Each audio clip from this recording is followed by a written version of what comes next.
اللهم يا من على العرش استوى،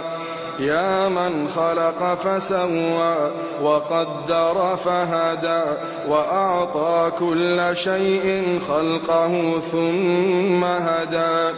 يا من أضحك وأبكى وأمات وأحيا وأسعد وأشقى وأوجد وأبلى ورفع وخفض وأعز وأذل وأعطى ومنع ورفع ووضع، يا من شق البحار وأجرى الأنهار وكور النهار على الليل وكور الليل على النهار، يا من هدى من الضلالة وأنقذ من الجهالة وأنار الأبصار وأحيا الضمائر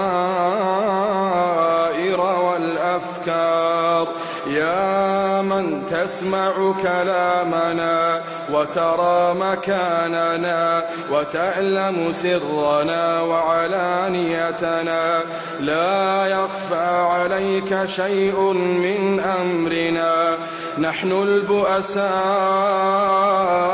الفقراء المستغيثون المستجيرون الوجلون المشفقون المقرون المعترفون بذنوبهم، نسألك مسألة المساكين ونبتهل إليك ابتهال المذنب الذليل، وندعوك دعاء الخائف الضرير من خضعت لك رقبته وفاضت لك عيناه وفاضت لك عيناه وفاضت لك عيناه وذل لك جسده ورغم لك أنفه، إلهنا إلهنا لبيك وسعديك، والخير كله في يديك والشر ليس إليك، نحن بك وإليك تباركت وتعاليت، إلهنا إلهنا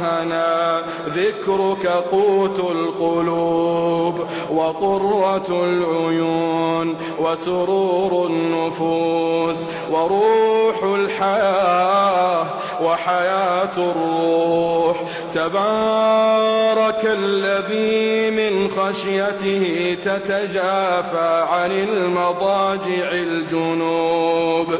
وبرجاء رحمته تتنفس عن نفوس الخائفين الكروب،